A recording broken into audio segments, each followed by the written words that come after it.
Xanathar is an iconic facet of the city of Waterdeep. He is a tyrant, he's insane, he's a beholder. But there's one thing he loves more than anything else. So the Xanathar is the beholder crime lord of Waterdeep.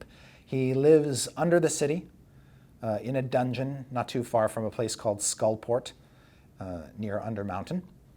His greatest love is a pet fish named Silgar. Which I still love the fact that we put a goldfish on a cover of a D&D book with Xanathar's Guide to Everything. Silgar is his tether to sanity. It is his most beloved confidant. And like all fish, Silgar dies periodically. And whenever it does, it throws the Xanathar Guild into utter panic as they attempt to replace the fish before the beholder realizes it has died.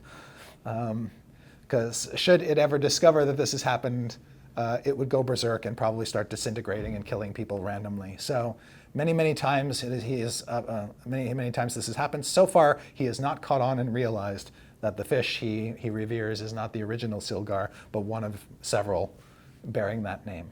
Al Capone, as a historical figure, had pretty straightforward desires. He wanted money. He wanted to be wealthy and powerful and strong. The Xanathar, who knows what the guy wants? He's a beholder, right? And so he's incredibly powerful, but incredibly unpredictable. And so it's probably the most stressful job if you're a would-be gangster and you decide to get into a life of crime. Joining the Xanathar gang is probably it could be very profitable, but you have to put up with literally a boss whose mind is incomprehensible to you because he's a freaking beholder. And like all beholders, he is paranoid in the extreme and tyrannical in nature. He is so incoherent and unstable a boss that most of the Xanathar Guild, who knows that their leader is a beholder, live in fear that he'll just go berserk and kill them all. So they kind of serve out of fear, with hoping for the promise of a nibble of the power that he possesses. But he is a very dangerous boss and a very unstable one. So that's why I love the idea of this incredibly powerful gangster, and we really he could, who knows what he wants next, and I love that as a character to interact with. What makes him fun for a dungeon master? He's bonkers. I think that a villain who is a sort of abject, paranoid narcissist is timely and is something that people can relate to and understand now more than ever. And I think that he is so quirky and his organization so dysfunctional that it creates opportunities both for sort of dark humor as well as he's actually pretty scary.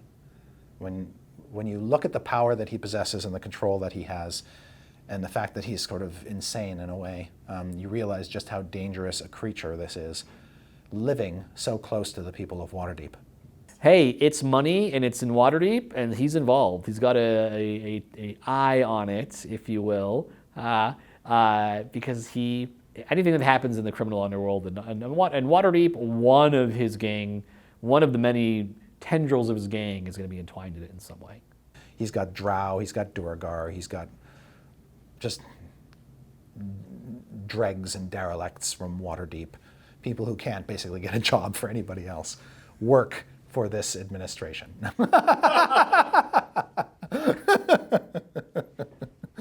Thank you, Mike Merles and Chris Perkins, for telling us more about Xanathar. I'm Todd Kenrick. Thank you for watching.